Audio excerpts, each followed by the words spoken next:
할렐루야. 무님은 저와 여러분과 교회 전화 평강과 축복이 넘쳐나기를 주님의 이름으로 축원합니다. 오늘 요한복음 20장 19절에서 29절 말씀, 건너서 15장 12절에 15절 말씀을 가지고 예수님의 부활이 주는 축복이라고 하는 제목의 말씀을 가지고 말씀을 전하겠습니다. 세상의 불신자들, 예수 믿지 않는 사람들, 종교를 갖지 않는 사람들은 죽으면 끝이다 그렇게 말을 합니다. 죽으면 끝이다.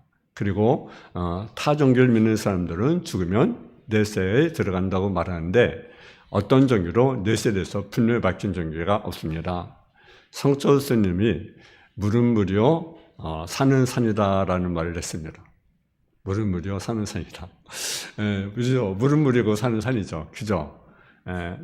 그런 법을 썼는데 그 다음에 또 다른 글을 썼는데 그것에 보면 우리 불교에서는 극락을 가르치고 있지만 석가모니는 이런 내용을 가르쳐 본 일이 없다. 불교에서 극락을 이야기하는 것은 기독교를 염두에는 낭설일 뿐이다 라고 이야기하였습니다. 이렇게 타종교에서는 부활이 없습니다. 유독 기독교만이 당당하게 부활에 대해서 가르치고 또 부활에 대해서 말씀하고 있습니다. 기독교는 예수님의 존재 사흘 만에 죄와 죄의 복음, 저주와 절망, 죽음과 어둠의 권세를 전파하시고 부활하셨기 때문에 그리스도를 장차 모두 다 살아날 것이고 죄의 재림 후에 주께서 이 세상에 완전히 낙원으로 복구해 주실 것이라고 가르치고 있습니다. 그러므로 부활은 세상을 버림이 아니고 세상이 버린 죄악을 정복하고 이 세상을 하나님의 주권과 통치하에 두는 위대한 승리를 뜻하는 것입니다. 그 때문에 예수님의 부활은 개인과 국가 또 사회 속에 불굴의 희망과 용기를 부어주게 됩니다.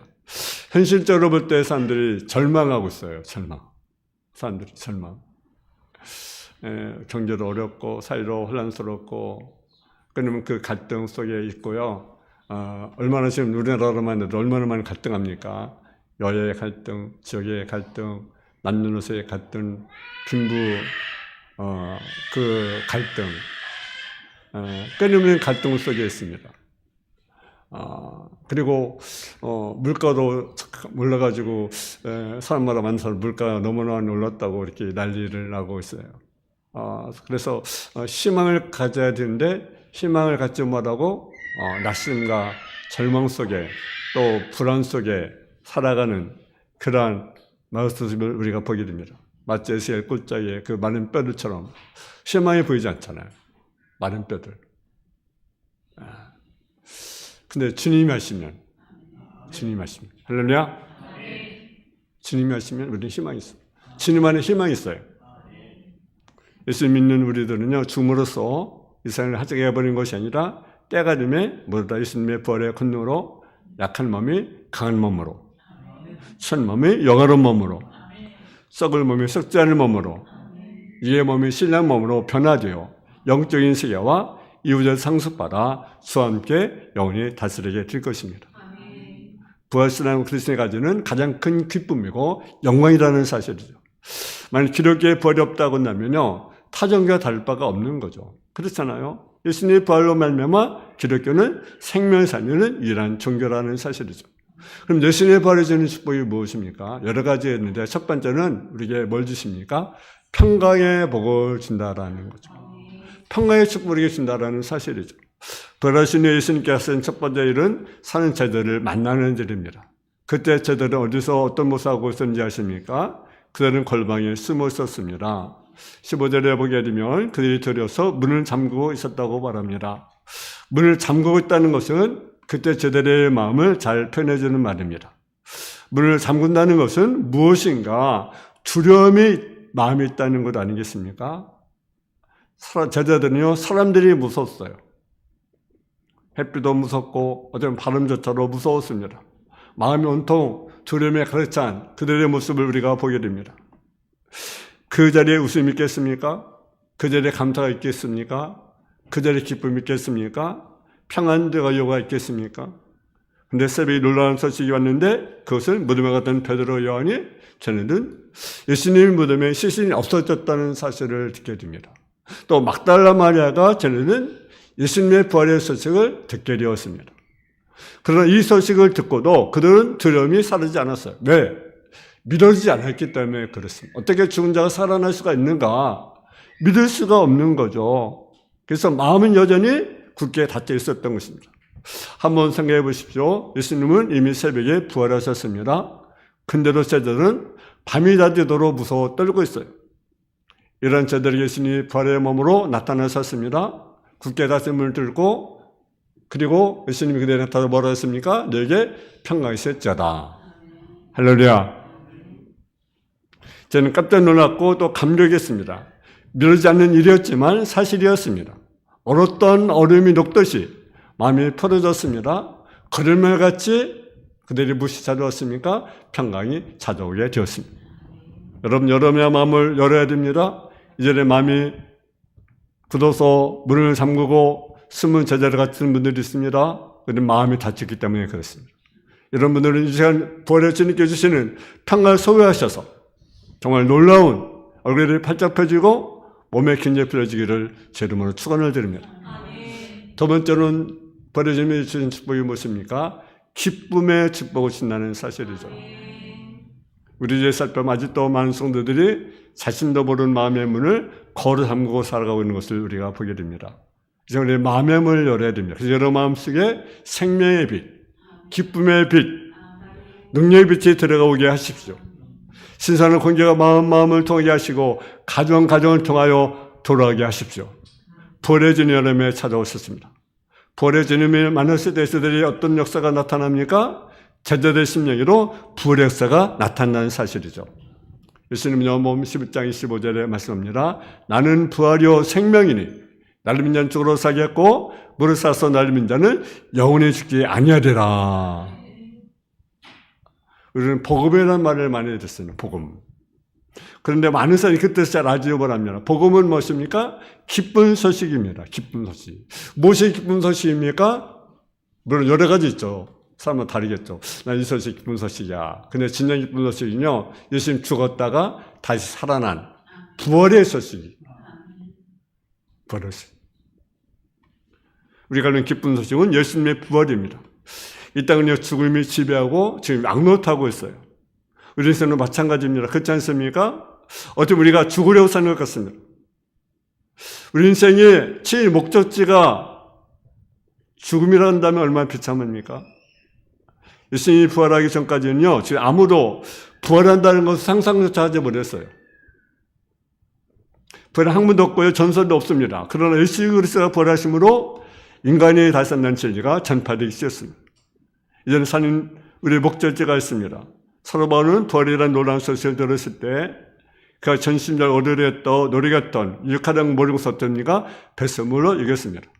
그리고 부활의 촛대를 향해서 달려갔습니다. 왜 그렇습니까? 우리는 부활했기 때문에 죽는 것을 두려워하지 않습니다. 부활했기 때문에 목숨을 거는 것입니다. 부활했기 때문에 육사 앞에 절하지 않습니다. 부활했기 때문에 사자에 구하지 않고 비굴하지 않습니다. 부활했기 때문에 그날의 사망 그때를 기다립니다.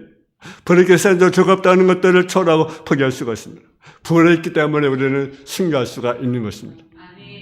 여러분 어떻게 그 목숨 내는 수가 있겠습니까? 예수 부활이 있기 때문인 거죠. 무덤에 찾은 여자들은 슬픔을 같이 썼습니다.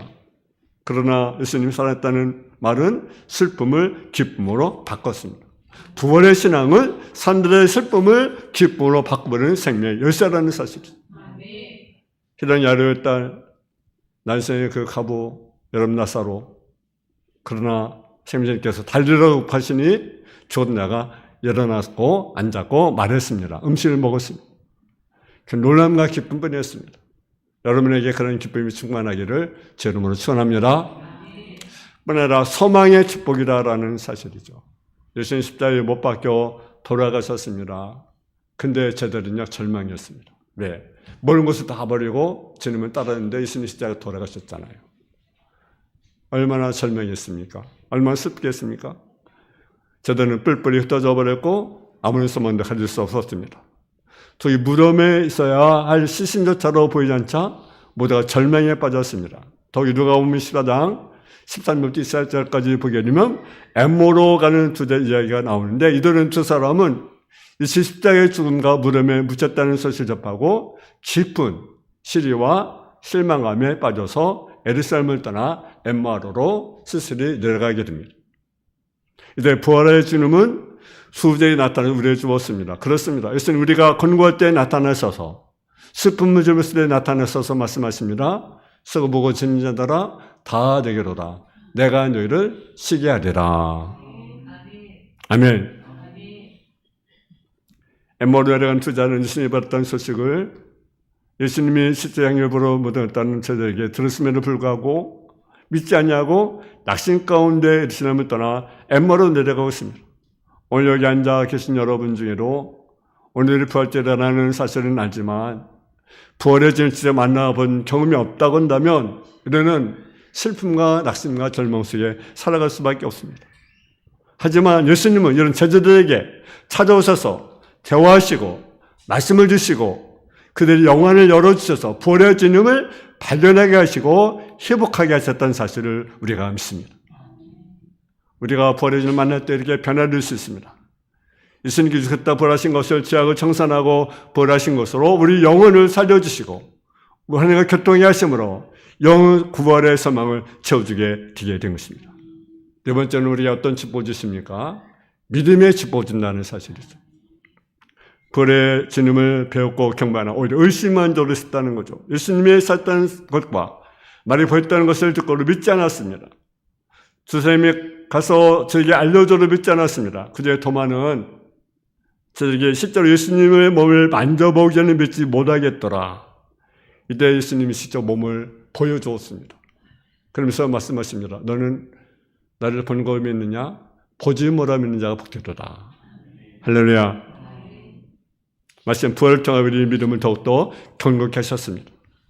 예수님께서 죽음에서 이기시고 사흘 만에 부활했다는 것은 엄청난 메시지입니다. 정말 놀라운 복음이라는 사실이죠. 사도번 고린도서 15장 전체를요, 죽은 자가 다시 살아나셨다는 것을 변증한 데 고린도서 15장을 활용합니다. 성경대로 죽으시고 성경대로 다시 살아나셨습니다. 누가? 예수님이. 그에게 예언한 대로 예수님이 죽으셨어요. 또 그에게 예언한 대로 다시 부활하셨습니다. 그래서 수많은 사람들이 그걸 목격했어요. 고린도서 15장 3절은 내가 받은 걸 너희에게 전하였니 성령도 그리스도께서 우리를 위해서 죽으시고 장사전의 말이었다가 성령도 다시 살만에 다시 살아나서 개박에 보이시고 그의 12 제자에게와 그의 500여 형제에게 이치로 보이셨나니 그 중에 지금까지 대사서는 살아있고 어떤 사람은 잠들었으며 그의 야곱에게 보이셨으며 그의 모든 사도에게 또 맨 나중에 만세 난 자 같은 내게도 보이셨느니라. 수많은 사람들이 목격한 사실입니다. 그러니까 여러분 부인할 수가 없는 거죠. 어떤 한두 사람 나는 예수님의 부활을 보았다라고 말하는 것이 아니라 수많은 사람들이 목격했어요. 그리고 예수를 핍박했던 사도 바울도 예수님의 부활을 목격을 했어요. 예수님의 부활이 우리 전축복이 무엇입니까? 예수님의 부활은 우리로 죽은 자가 다시 살아있다는 확신한 믿음을 우리에게 준다라는 사실이죠. 역사상 죽었다 살아난 사람들이 여러 명 있습니다. 여러분 거기에 보면 여러분 누가 있습니까? 신임 여인의 아들이 죽었다 살아났어요. 또 신임은 야유의 딸이 살아났어요. 스가상의 여인, 그 여인 외아들이 살아났어요. 나사로가 살아났어요. 근데 그들은 살아났지만 다시 죽었어요. 다시 죽었어요. 근데 살아난 죽지 않은 유일함이 누구십니까? 예수님이십니다. 예수님. 다시 살아나서도 죽지 않은 분은 오직 예수님밖에 없습니다. 사도 바울이 고린도전서 당시에는요, 헬라 철학이 사람들의 생각에 꽉 찌고 있었습니다. 그래서 그때 헬라 사상까지 그런 것이 있어요. 무엇이 있습니까? 불활 불가론이라는 것이 있습니다. 한 번 죽으면 절대로 다시 살지 못한다. 그런 사상이 있었습니다. 그러니까 군독교의 성도들도요, 그들이 예수를 믿는다고는 하지만 그런 믿음이 있었어요. 믿음이 아니죠, 그건. 죽은 자는 살아나지 못한다. 그런 생각을 갖고 신앙생활하는 자들이 있었다는 거죠. 잘못된 신앙이 아니겠습니까?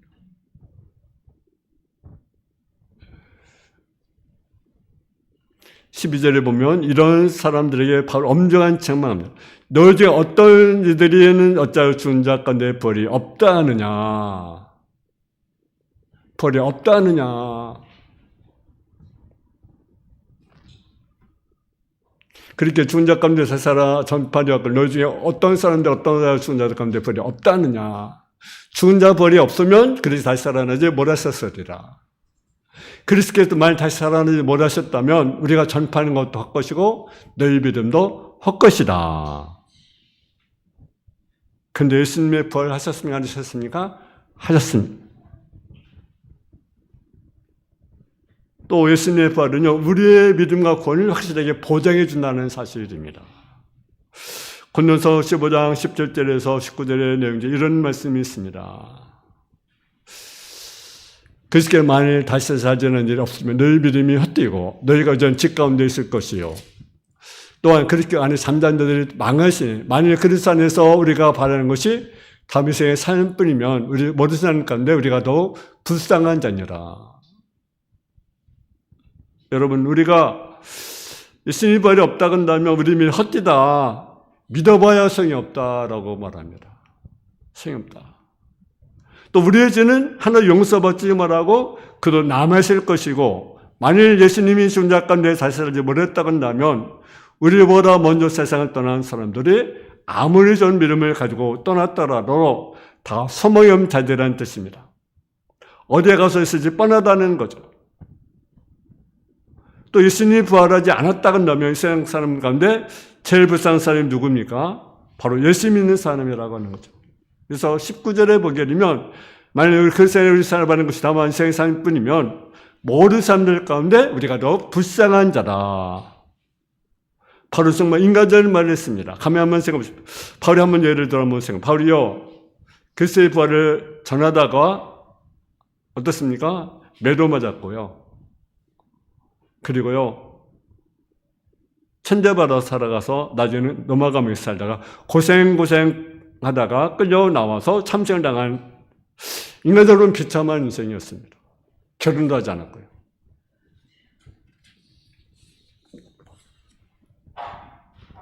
여러분, 그가 예수의 부활이 꾸며낸 이야기를 한다면 살아볼 때는 불쌍한 사람이 누가 있겠습니까? 그렇잖아요. 멍청은 멍청한 건 아니겠어요? 바울만 불쌍합니까? 이렇게 좋은 날씨에 왜 하필 여기 나와서 앉아있습니까? 좀 벚꽃도 이렇게 피어있고 그렇잖아요. 벚꽃 축제 가서 뭐 꽃 구경하고 그러죠. 왜 여기 앉아있습니까? 이유가 무엇입니까? 예수님이 부활했기 때문에 여기에 앉아있는 거예요. 만약 예수님이 부활하셔서 살아계시지 않는다 그런다면 저 여기에 앉아있을 이유가 없는 거죠. 그렇잖아요. 그러나 예수님의 부활하심으로 우리의 부활이 믿음로 참는 것이고 예수님의 부활이 있으므로 우리의 구원도 보장되고 예수님의 부활이 있으므로 우리가 소망이 있고 예수님의 부활이 있으므로 우리가 불쌍한 자가 아니고 영광스러운 자라는 사실을 우리가 믿어야 됩니다. 또 예수님의 부활은요, 우리의 부활을 보장해 줍니다. 그래서 예수 부활합니다. 예수 부활이 내 부활이다. 아멘. 고린도서 15장 20절 24절에 보면 그 사실을 말씀합니다. 그러나 이제 그리스도께서 죽은 자 가운데 다시 살아 잠잔 자들의 첫 열매가 되었다. 잠잔 자는 누구를 가리킵니까? 예수 안에 죽은 자를 가리킵니다. 근데 예수님이 잠잔 자의 첫 열매가 되었다. 여러분, 세상에서 가장 피하고 싶은 것이요, 무엇입니까? 죽음이라는 거죠. 비통하고 어찌 보면 너무나 험한 그런 마음이 있어요. 그러나 우리는요, 부활하는 소망이 있습니다. 다시 말해 소망이 있습니다. 여러분, 예수님 재림한 날 주님이 부활하심으로 우리로 부활할 줄을 꼭 믿으셔야 합니다. 죽음이 제 것에 아무리 격렬하고 당연해도 주님 반드시 승리의 강한 믿음을 주었습니다. 이것은 억지로 위안받기 위한 것이 아닙니다. 예수님은 살아나시고 부활은 전파되었습니다. 그러므로 이 세상에 우리를 죽일 방법이 없습니다. 우리를 고소할 자가 없습니다. 마귀는 우리를 지배하지 못합니다. 억압할 권리가 없습니다. 그러나 많은 사람들이 하나님의 자녀들이 이 사실을 모르고 있다는 거죠. 여러분, 하나님의 승리는요, 우리의 승리라. 이 승리 바로 우리의 부활입니다. 우리가 부활할 수 있는 기쁨, 소망, 평강, 축복 누리는 저와 여러분 다 되어지기를 주님의 이름으로 축원합니다. 사랑의 아버지 하나님, 은혜와 사랑을 감사합니다. 예수님의 부활은 우리로 부활할 수 있음을 믿습니다. 예수님의 부활은 우리의 평안의 복을 주었습니다. 기쁨의 복을 주었습니다. 소망의 복을 주었습니다. 믿음의 복을 주었습니다. 아버지, 우리로 구원의 확신을 주었습니다. 믿음의 확신을 주었습니다. 우리로 다시 부활했음을 우리가 믿습니다. 부활의 소망 가운데 우리가 승리하는 우리 모든 성도의 삶의 모습이 되게 하여 주옵소서. 예수님의 이름으로 기도했습니다. 아멘.